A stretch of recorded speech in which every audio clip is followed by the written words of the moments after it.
Habang tayo sa ating debosyon, purihin ang Panginoon. Viva pong Jesus Nazareno, awit at papuri alay namin sa'yo. Dinggin ng dalangin at kasamo ng bayan mo. Viva pong Jesus Nazareno.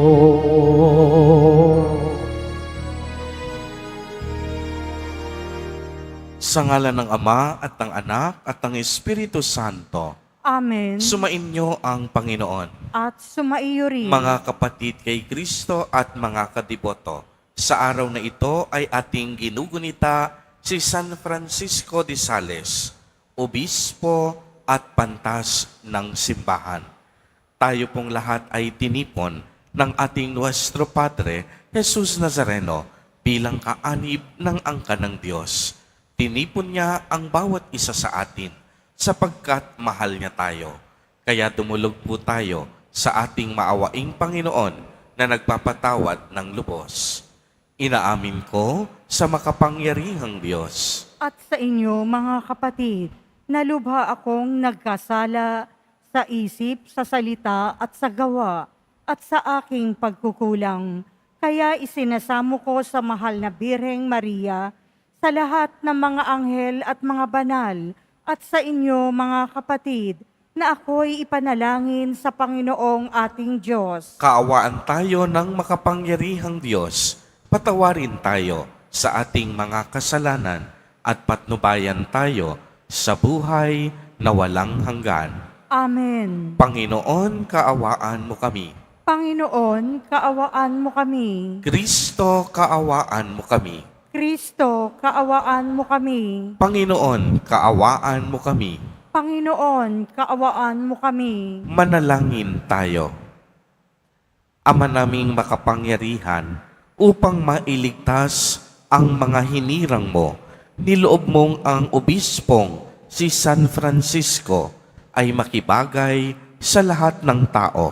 Ipagkaloob mong ang kaniyang pagkauliran sa matiyagang pagmamalasakit sa kapwa ay lagi naming maipamalas sa paglilingkod sa pamamagitan ni Jesucristo kasama ng Espiritu Santo magpa sa walang hanggan. Amen. Magsiupo muna po ang lahat.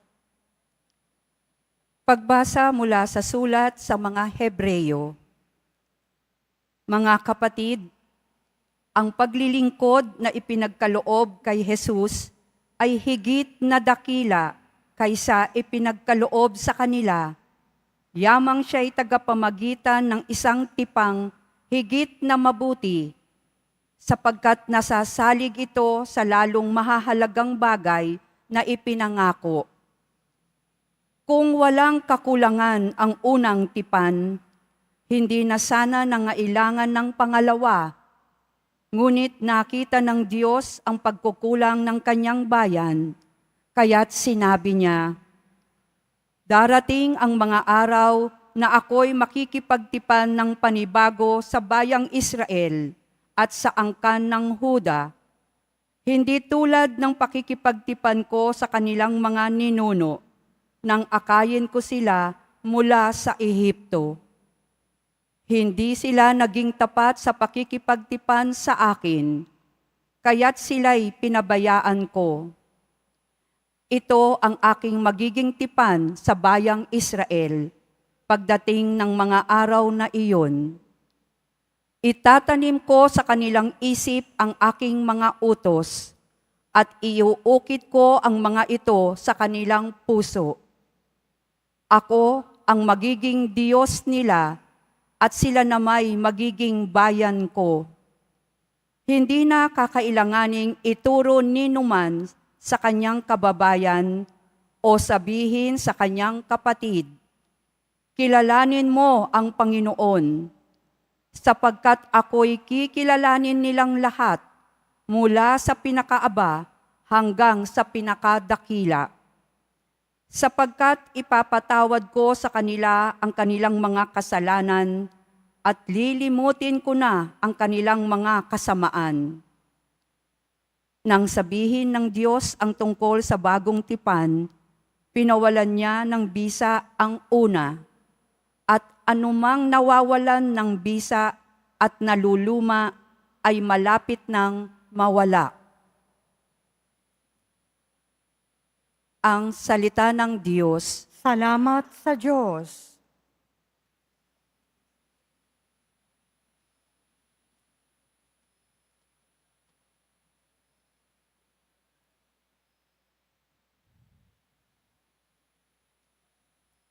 Pag-ibig at pagtatapat ay magkakadaop palad. Pag-ibig at pagtatapat ay magkakadaop palad. Panginoong Diyos, ipakita mo na ang pag-ibig mong wagas. Kami ay lingapin at sa kahirapan ay iyong iligtas. Ang nagpaparangal sa pangalan niya'y kanyang ililigtas. Sa ating lupain ay mananatili ang kanyang paglingap. Pag-ibig at pagtatapat ay magkakadaop palad. Ang pagtatapatan at pag-iibigay magdadaop palad. Ang kapayapaan at ang katwiray magsasamang ganap. Sa balat ng lupay pawang magahari yaong pagtatapat, at ang katarungan na may magahari mula sa itaas. Pag-ibig at pagtatapat ay magkakadaop palad. Gagawing maunlad ng Panginoong Diyos itong ating buhay. Ang mga halaman sa ating lupai bubungang mainam. Sa harapan niya yaong magahari pawang katarungan. Magiging payapat susunod ang madla sa kanyang daan. Pag-ibig at pagtatapat ay magkakadaop palad. Magsitayo na po ang lahat.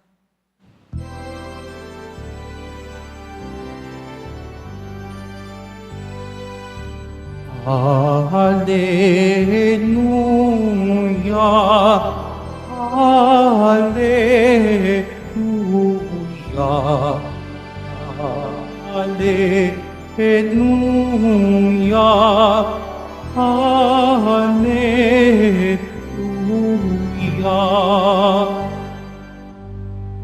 Pinakasundo ni Kristo ang Diyos at mga tao, kaya't napatawad tayo. Hallelujah,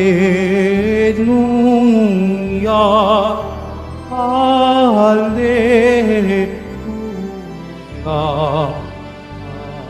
Hallelujah, Hallelujah.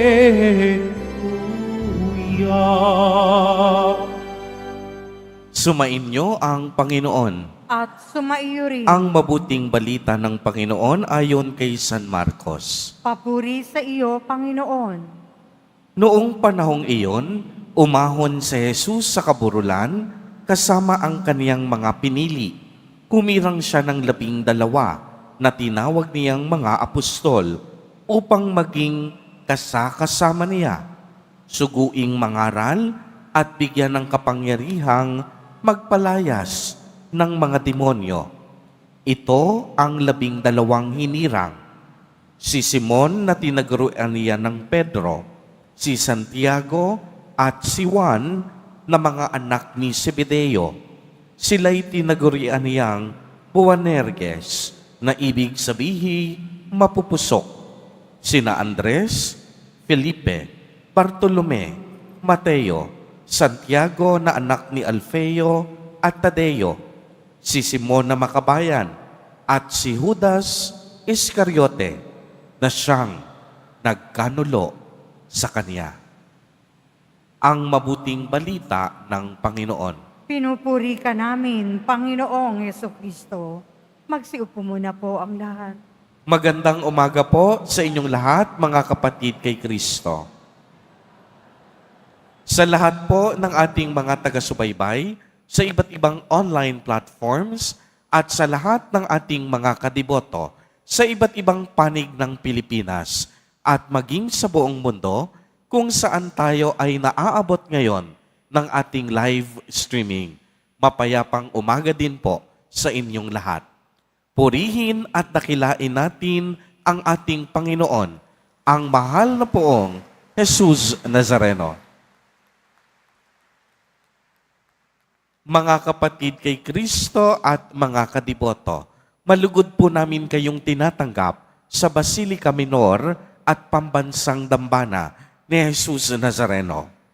Narinig po natin sa ating ebanghelyo sa araw na ito na tinawag at pinili ni Jesus Nazareno ang kaniyang magiging 12 apostol at binigyan sila ng kapangyarihan upang magpalayas ng mga demonyo, mangaral at pagalingin ang mga may sakit at may karamdaman.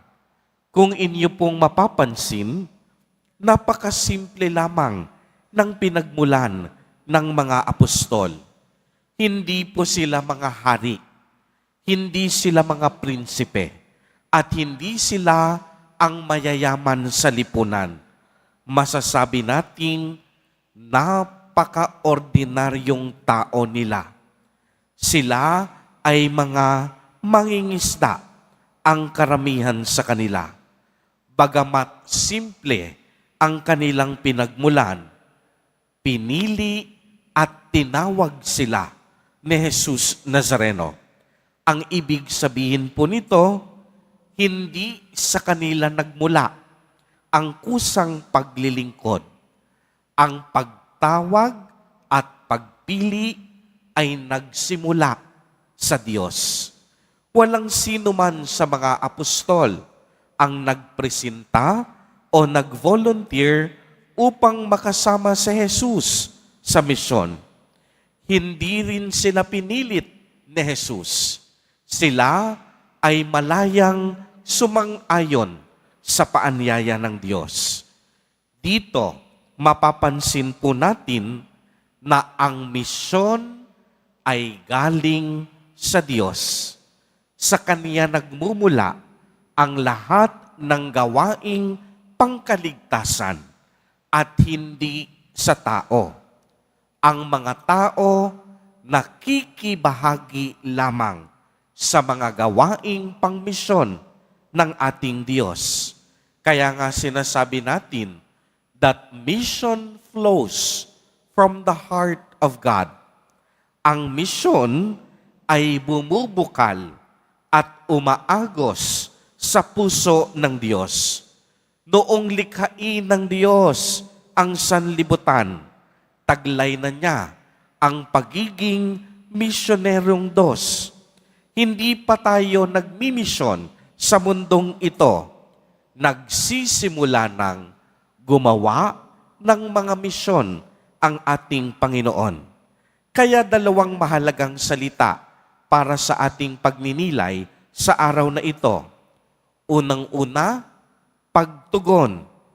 Kaya po tayong lahat naririto sa mga sandaling ito dahil tayo po ay inanyayahan at tinawag ng Diyos. Tayong lahat ay pinili niya dahil mahal niya ang bawat isa sa atin. At ang pagpunta natin sa mga sandaling ito ay pawang pagtugon natin sa paanyaya ng Diyos. Ang debosyon natin tuwing Biyernes ay isang paraan ng pagtugon. Lahat tayo inanyayahan. Lahat tayo tinawag ng Diyos. Subalit kung inyong mapapansin, hindi lahat tumugon. Kaya mapalad tayo dahil tayong naririto. Ibig sabihin, tumugon tayo sa mapagmahal na tawag at paanyaya ng Diyos. At alam natin na tayong lahat na tinawag at pinili niya ay kaniyang pagpapalain. Nagbubuhos ang Diyos ng mga biyayang siksik, liglig at umaapaw sa kaniyang bayang pinili at hinirang.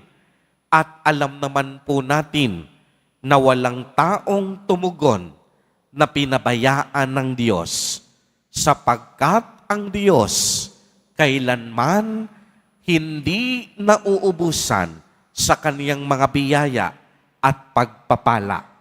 Kaya't bagamat marami mang pagsubok, hindi mauubusan ng kapangyarihan at lakas ng Diyos upang tayo'y kaniyang patatagin.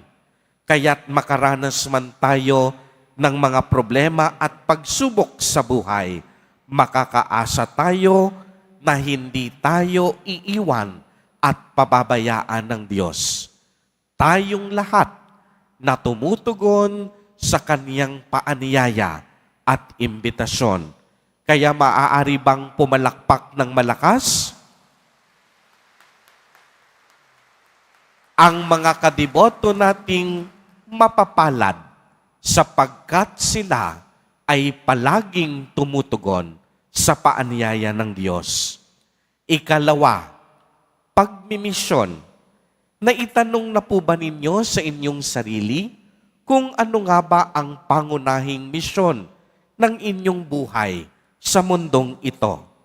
Tayo pong lahat ay hindi lang basta tinawag, hindi lang tayo basta tumugon, kung hindi, binigyan pa tayo ng kapangyarihan ng Diyos upang tayo ay magmisyon, upang ipamalita sa buong mundo ang kabutihan at kagandahang loob ng Panginoon, ang mabuting balita ng kaligtasan at ang panawagan ng pagbabalik loob.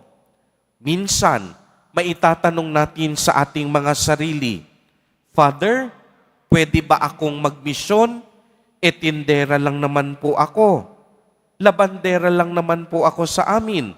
Construction worker lamang ako. Mangingisda at isang magsasaka sa aming probinsya. Tatandaan natin, mga kapatid kay Kristo at mga kadiboto, mga ordinaryong tao, ang 12 apostol. Ordinaryong tao, ang mga hinihirang at pinagkakatiwalaan ni Jesus Nazareno upang maging kaniyang apostol at mga disipulo. Kaya't huwag tayong magduda sa ating mga sarili at sa ating kakayahan. Anumang katayuan, anumang estado ng ating buhay, mahalaga tayo sa Panginoon upang maging instrumento niya sa kaniyang misyon. Uulitin ko po, sapagkat ito'y napakahalaga.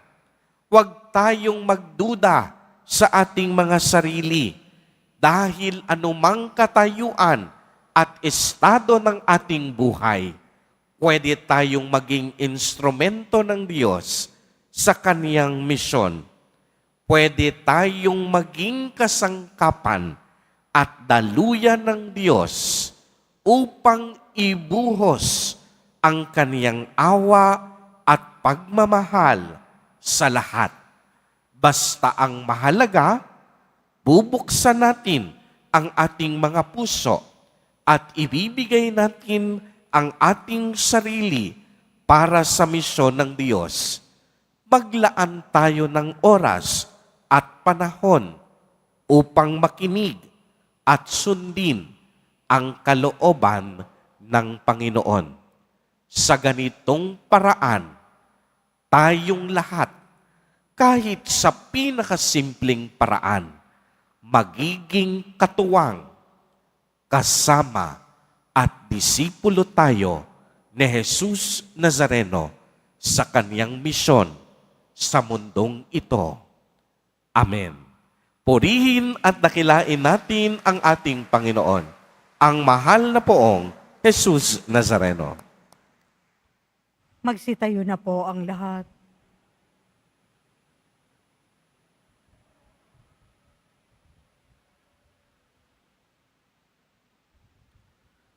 Minamahal kong mga kapatid, bilang banal na bayan na tinawag ng Diyos sa iba't ibang pamamaraan upang ipalaganap ang mabuting balita ng kaniyang paghahari. Iluhog natin ang ating mga pangangailangan sa Ama na nag-aaruga sa atin. Sa bawat panalangin ang itutugon, Diyos na tumatawag sa amin, ibahagi mo sa amin ang iyong kapangyarihan. Diyos na tumatawag sa amin, ibahagi mo sa amin ang iyong kapangyarihan. Ang mga tinawag sa simbahan na mamuno sa bayan ng Diyos, naway magkaroon ng tapang na ipalaganap ang Ebanghelyo ni Hesukristo saan mang sulok ng mundo. Manalangin tayo. Diyos na tumawag sa amin, ibahagi mo sa amin ang iyong kapangyarihan. Ang mga naghahanap sa Diyos, naway matagpuan nila ang kaliwanagan at buong kaloobang tumugon sa paanyaya ng Diyos na makasama niya. Manalangin tayo. Diyos na tumawag sa amin, ibahagi mo sa amin ang iyong kapangyarihan. Ang mga kabataan, naway marinig at makilala nila ang tinig ni Kristo na tumatawag sa kanila sa buhay na paglilingkod. Manalangin tayo. Diyos na tumawag sa amin, ibahagi mo sa amin ang iyong kapangyarihan. Ang mga may sakit, naway tumanggap ng kasiyahan at lakas mula sa mga nag-aaruga sa kanila. Manalangin tayo. Diyos na tumawag sa amin, ibahagi mo sa amin ang iyong kapangyarihan. Ang ating mga mahal na yumao, naway makapahinga sa kapayapaan ni Kristo sa kanyang kaharian. Manalangin tayo. Diyos na tumawag sa amin, ibahagi mo sa amin ang iyong kapangyarihan. Sa ilang sandali ng katahimikan, ating ipanalangin ang iba pang mga pangangailangan ng ating pamayanan. Gayon din ang mga intensyon na inialay sa ating misa sa araw na ito. At isama rin natin ang ating mga pangsariling kahilingan.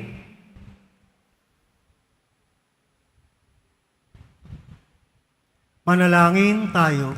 Diyos na tumawag sa amin, ibahagi mo sa amin ang iyong kapangyarihan. Diyos Ama sa langit, tinawag mo kami mula sa mga ordinaryong pagkakataon sa aming buhay. Hayaan mo na bigyan kami ng iyong espiritu ng lakas na bigkasin. Panginoon, narito ako upang sundin ang kalooban mo. Hinihiling namin ito sa pamamagitan ni Kristo na aming Panginoon. Amen. Magsiupo muna po ang lahat.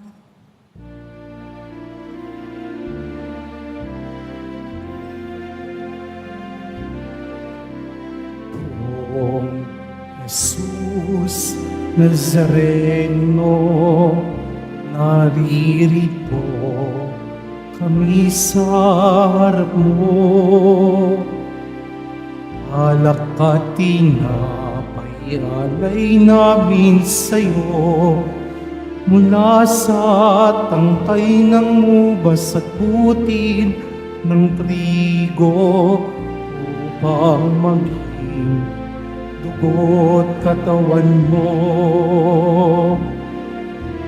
Jesus Nazareno, alak at tinapay sa tanan ay nagbibigay buhay, biyayang kaloob mo ay aming inaalay, aming ining pagpapalat, buhay na dalisay.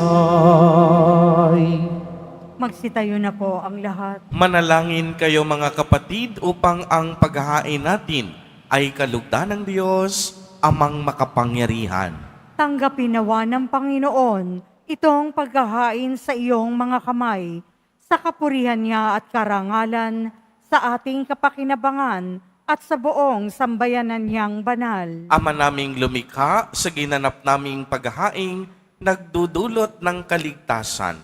Ang aming puso ay pagningasinawa ng iyong Espiritu Santo na nagpaalab kay San Francisco para siya'y umamo at makaakit ng mga nagmamahal sa iyo. Sa pamamagitan ni Hesu Kristo, kasama ng Espiritu Santo, magpa sa walang hanggan. Amen. Sumainyo ang Panginoon. At sumaiyo rin. Itaas sa Diyos ang inyong puso at diwa. Itinaas na namin sa Panginoon. Pasalamatan natin ang Panginoong ating Diyos. Marapat na siya ay pasalamatan. Ama naming makapangyarihan, tunay ngang marapat na siya na ikaw ay aming pasalamatan sa pamamagitan ni Yesu Kristo na aming Panginoon. Ngayong si San Francisco ay pinararangalan sa pamumuhay niyang totoong uliran at pagiging maaasahan sa panunungkulan, kaya't si Hesu Kristo na maaasahan sa katapatan ay inihahayag sa pangangasiwa sa sambayanan. Kaya kaisa ng mga anghel na nagsisiawit ng papuri sa iyo, nang walang humpay sa kalangitan, kami nagbubuni sa iyong kadakilaan.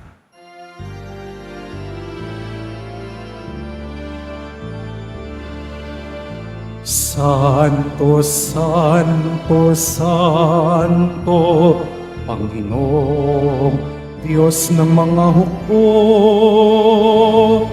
napupuno ang langit at lupa ng kadakilaan mo. Hosana, Hosana, Hosana sa kaitaasan.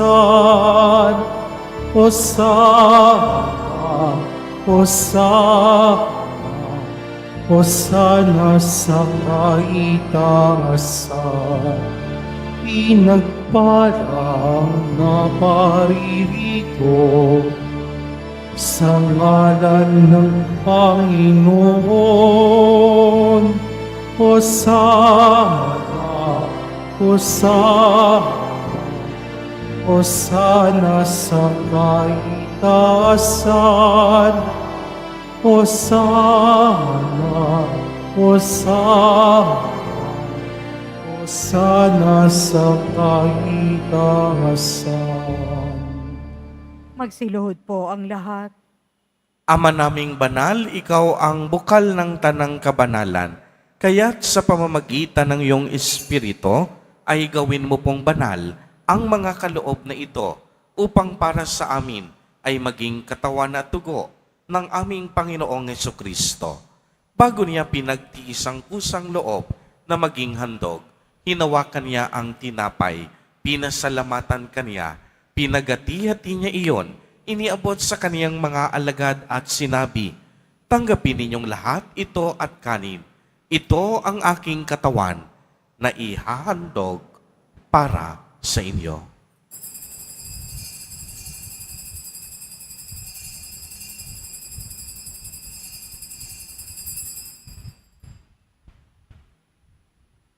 Gayon din naman noong matapos ang hapunan, hinawakan niya ang kalis. Muli kanyang pinasalamatan. Iniabot niya ang kalis sa kaniyang mga alagad at sinabi, "Tanggapin ninyong lahat ito at inumin. Ito ang kalis ng aking dugo, ng bago at walang hanggang tipan, ang aking dugo na ibubuhos para sa inyo at para sa lahat sa ikapagpapatawad ng mga kasalanan. Gawin ninyo ito sa pag-alaala sa akin."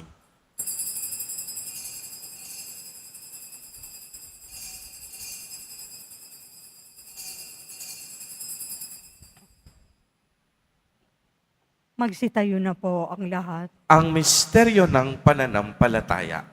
Si Kristo'y namatay. Si Kristo'y nabuhay. Si Kristo'y babalik sa wakas ng panahon. Ama, ginagawa po namin ngayon ang pag-alaala sa pagkamatay at muling pagkabuhay ng iyong anak. Kaya't iniaalay namin sa iyo ang tinapay na nagbibigay buhay at ang kalis na nagkakaloob ng kaligtasan. Kami po'y nagpapasalamat dahil kami iyong minarapat na tumayo sa harap mo para maglingkod sa iyo. Isinasamo namin na kaming magsasalo-salo sa katawan at dugo ni Kristo ay mabuklod sa pagkakaisa sa pamamagitan ng Espiritu Santo. Ama, lingapin mo ang iyong simbahang laganap sa buong daigdig. Puspusin mo kami sa pag-ibig kay isa ni Francisco na aming Santo Papa at ni Jose na aming Obispo at ng Tanang Kaparian. Alalahanin mo rin ang mga kapatid naming nahimlay nang may pag-asang sila'y muling mabubuhay, gayon din ang lahat ng mga pumanaw. Kaawaan mo sila at patuloyin sa iyong kaliwanagan. Kaawaan mo at pagindapatin kaming lahat na makasalo sa iyong buhay na walang wakas, kaisa ng mahal na Birheng Maria na Ina ng Diyos, ng kabiyak ng puso niyang si San Jose, kaisa ng mga apostol, at ng lahat ng mga banal na namuhay dito sa daigdig ng kalugod-lugod sa iyo, maipagdiwang nawa namin ang pagpupuri sa ikararangal mo sa pamamagitan ng iyong anak na aming Panginoong Hesukristo. Sa pamamagitan ni Kristo, kasama niya at sa Kaniya, ang lahat ng parangal at papuri ay sa iyo, Diyos amang makapangyarihan, kasama ng Espiritu Santo, magpa sa walang hanggan. Amen. Amen. Amen. Amen. Amen. Amen. Sa tagubilin ng mga nakagagaling na utos at turo ni Jesus na Panginoon natin at Diyos, ipahayag po natin ng lakas loob.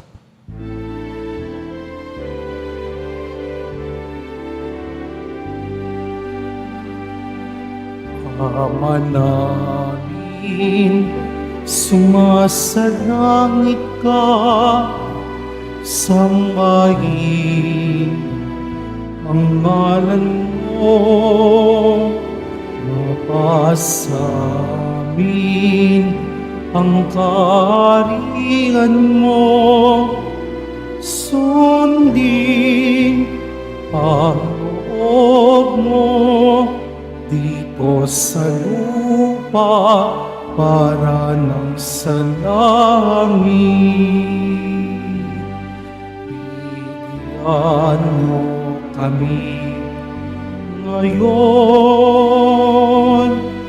ng aming kakanin sa araw-araw.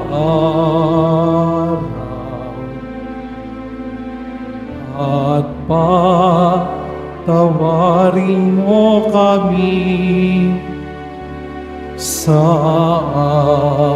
aming mga sala, para na pagpapatawad namin sa nagkakasala sa amin. At huwag mo kaming ipaintulot sa tukso at iradya mo kami sa lahat ng masama. Hinihiling po namin na kami iadya sa lahat ng masama, pagkalooban ng kapayapaan araw-araw, iligtas sa kasalanan at ilayo sa lahat ng kapahamakan, samantalang aming pinananabikan ang dakilang araw ng pagpapahayag ng tagapagligtas namin si Hesu Kristo. Sapagkat iyo ang kaharian at ang kapangyarihan at ang kapurihan magpakailanman. Amen. Panginoong Hesu Kristo, sinabi mo sa iyong mga apostol, kapayapaan ang iniiwan ko sa inyo, ang aking kapayapaan ang ibinibigay ko sa inyo. Tunghayan mo ang aming pananampalataya at huwag ang aming pagkakasala. Pagkalooban mo po kami ng kapayapaan at pagkakaisa ayon sa iyong kalooban, kasama ng Espiritu Santo, magpa sa walang hanggan. Amen. Ang kapayapaan ng Panginoon ay laging sumainyo. At sumaiyo rin. Magbigayan po tayo ng kapayapaan sa isa't isa.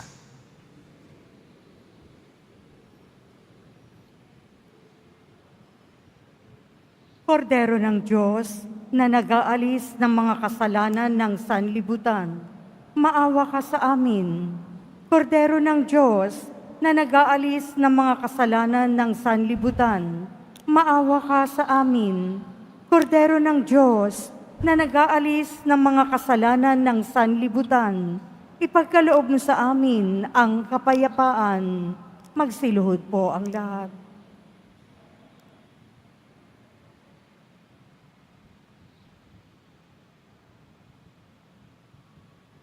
Ito ang kordero ng Diyos. Ito ang nag-aalis ng mga kasalanan ng sanlibutan. Mapalad ang inaanyayahan sa kaniyang piging.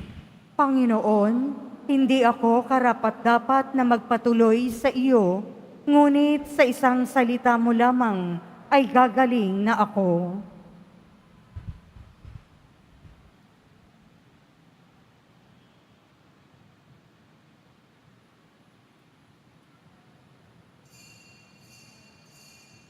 Para po sa lahat ng tatanggap ng banal na komunyon, sasagot po tayo ng amen. Pagkasabi ng pari o ng lay minister ng katawan ni Kristo at isubo agad sa bibig. Pag umalis sa harapan ng pari o lay minister, sumunod po tayo.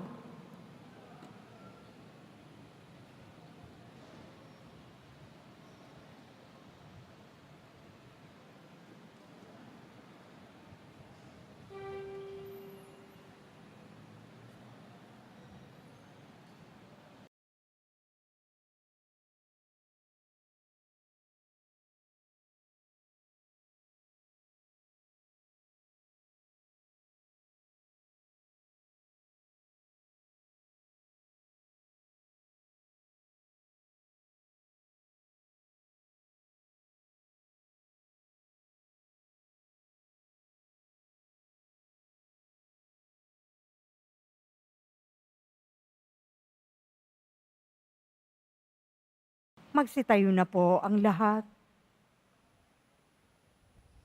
Manalangin tayo.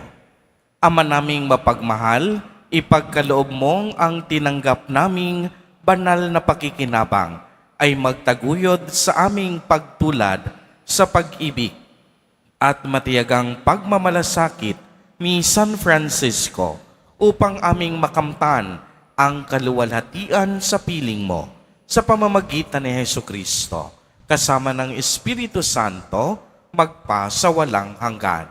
Amen. Panginoon, At sumaiyo rin. pagbabasbas, mahal na poong Jesus Nazareno, inihayag mo sa pamamagitan ng krus ang walang maliw na pag-ibig ng Diyos sa sangkatauhan. Pakinggan mo ang kahilingan, lalo na para sa nangangailangan ng iyong tulong at awa. Makamtanawa namin ang iyong kasagutan na may utang na loob na tinatanaw. Basbasan din po ninyo ang mga imahen, dasalan at mga panyo upang lalo kaming manalangin at magtiwala.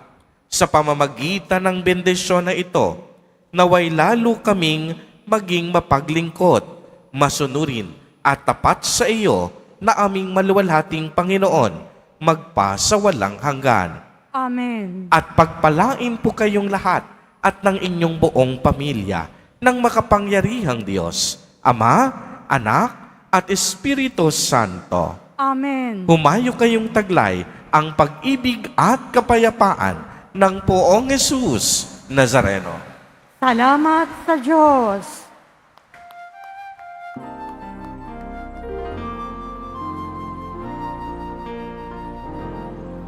Nuestro Padre Jesus Nazareno, sinasamba ka namin.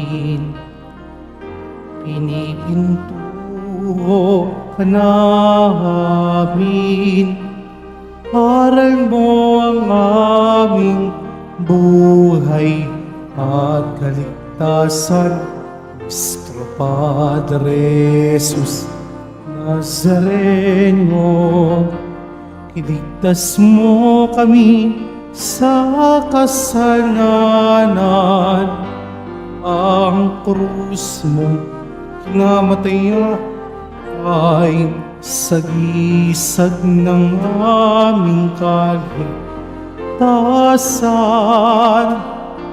Nuestro Padre Jesus Nazareno, dinarangal ka namin. Nuestro Padre Jesus Nazareno, dinulwalhati ka namin. Nuestro Padre Jesus Nazareno, dinarangal ka namin. Nuestro Padre Jesus Nazareno, dinulwalhati ka namin.